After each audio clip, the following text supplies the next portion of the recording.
Hey guys, welcome back to Megaman X. In the last part, I said I was going to take on Spark Mandrill next, and I'm going to stick to it. I originally maybe decided to do Boomer Kowagner stage first, but I realized that no matter what stage of these I do, I am going to have to do some backtracking. There is an item in Mandrill stage that requires Kowagner's weapon to get, and Kowagner's stage himself requires you to have Kowagner's own weapon to get a certain item. But I'm going to go with what I said, and I'm going to do Mandrill because his stage is pretty interesting. So if we check on the map here, it kind of shows a little power plant, and that's where it takes place, is a sort of a power plant reactor, whatever you want to call it. And if we look at Mandrill's stats, he's 10 foot tall exactly, he's 646 pounds, and he attacks with electric spark and a dash punch.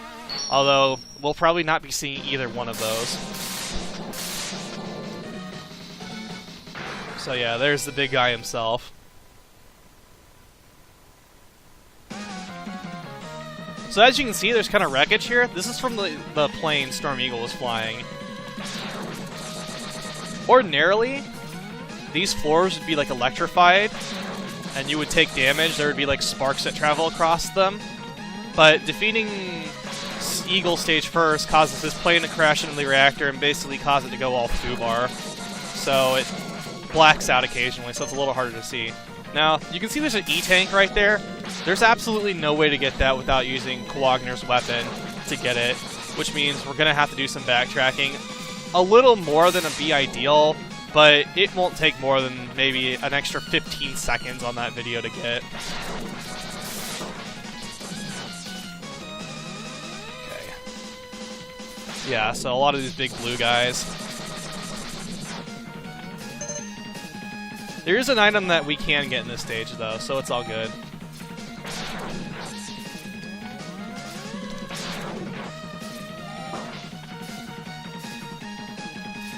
Yeah, those little firefly things, they kind of come a little unpredictably, and they're pretty quick, so it is easy to get hit by them, but fortunately, they don't deal much damage.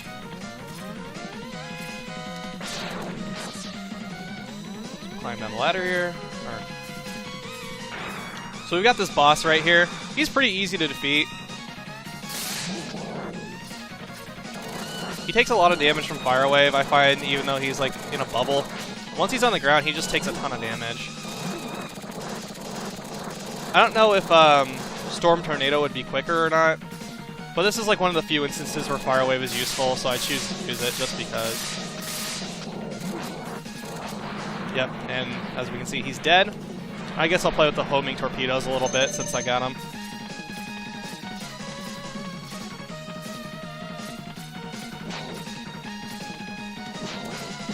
Yeah, so they curve around to hit enemies. They're kind of useful.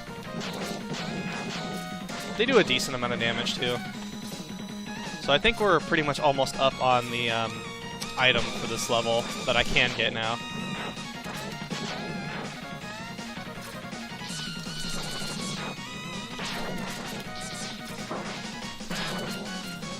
Yeah, you scroll just a little too far and enemies just pop back on screen. It's kind of annoying, but what are you going to do?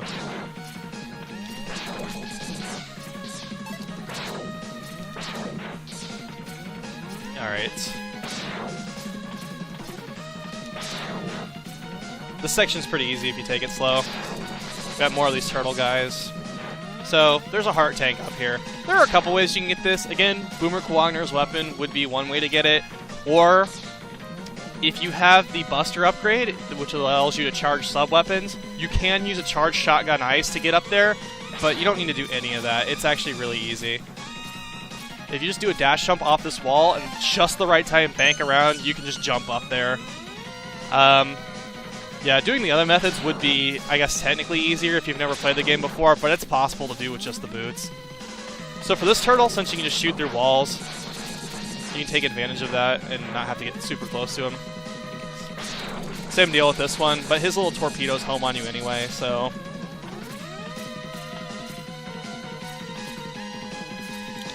I believe we're coming towards the end of the level here. Yeah, the game's slowing down a little bit. That's not the emulator, the actual cart does that too. I have played this game on a real Super Nintendo. So this is actually the first boss we've encountered so far where we've actually been able to use his weakness against him. And if you do use his weakness against him, he's pathetically easy. so he looks like some sort of a mocap guy with all those little balls on him. But he's really easy. So hit him once, he unfreezes, hit him again, he unfreezes. Oh, he didn't get a hit on me. But if you time that really well, he'll never hit you.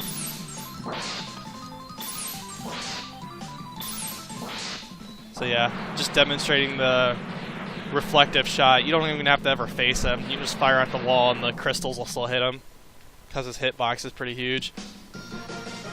Even with the Buster, he's still pretty easy. I just like showing off how easy he can be with his weapon. Like, none of the other bosses are that much of a cakewalk when you use their weakness against them. So for defeating Mandrill, we get Electric Spark, which allows you to fire these little electric orbs.